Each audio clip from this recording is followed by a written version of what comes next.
குமரியின் வளங்களை பாதுகாத்திட தமிழகம் வளர்ச்சி பெற தேசிய ஜனநாயக கூட்டணிக்கு பலம் சேர்க்கிறார் கலப்பை மக்கள் இயக்க தலைவர் சமூக சேவகர் டாக்டர் பி.டி. செல்வகுமார்.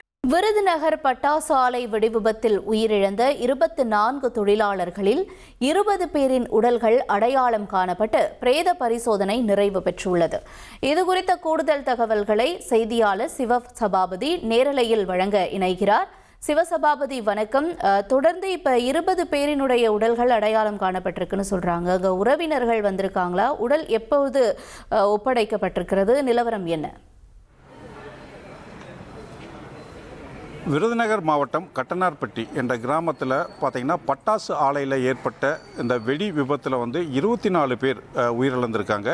இந்த 24 பேருடைய உடல்களும் பார்த்திங்கன்னா விருதுநகர் அரசு மருத்துவக் கல்லூரி மருத்துவமனை பிரேத பரிசோதனையில் வைக்கப்பட்டிருக்கு. நம்ம பக்கத்தில் அந்த பிரேத பரிசோதனை இருக்குது.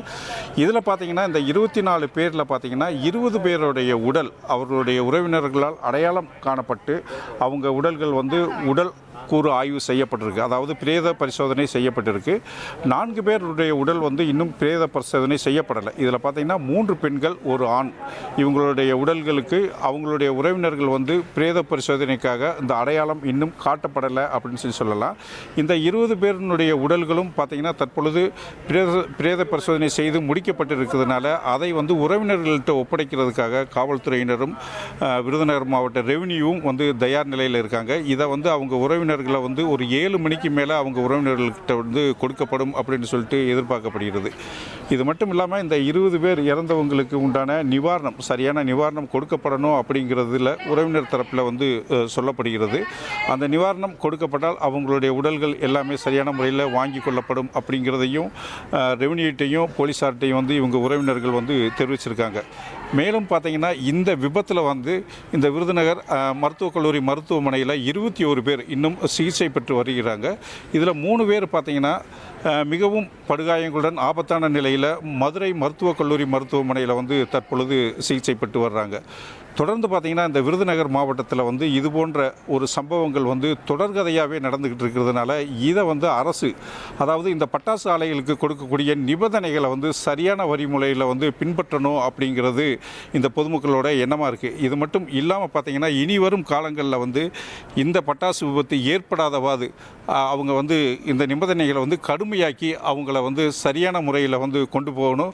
அப்போதான் இந்த பட்டாசு தொழிற்சாலைகளை இது போன்ற விபத்து ஏற்படாது அப்படிங்கிறதுலையும் இங்கே இருக்கிறவங்க எல்லாருமே சொல்கிறாங்க. ஏன்னா விலைமை மதிக்கத்தக்க உயிர்கள் இப்படி ஒரு சிறு சிறு தவறுகள்னால இந்த வெடி விபத்துனால அவங்களோட உயிர் போகிறது பார்த்திங்கன்னா அவங்க குடும்பத்தை பெரிதளவில் பாதிக்கப்படுது அப்படின்னு சொல்லலாம்.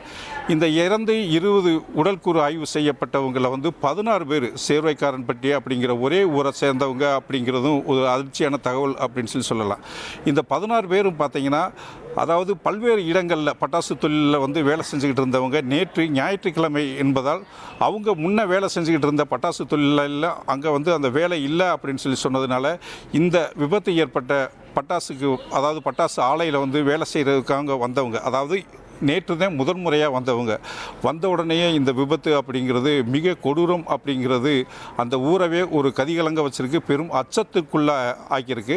இவங்க எல்லாமே இந்த 20 பேர், அதாவது இந்த 16 பேர் இறந்தது அந்த கிராமமே பெரும் சோகத்தில் மூழ்கிருக்கு அப்படின்னு சொல்லலாம். தொடர்ந்து பார்த்தீங்கன்னா இது போன்ற அந்த உயிரிழப்பு சம்பவங்களை அரசு முழுமையாக தடுக்கப்படணும் அப்படிங்கிறது இங்கே இருக்கிற பலருடைய கோரிக்கையாகவே இருக்குது.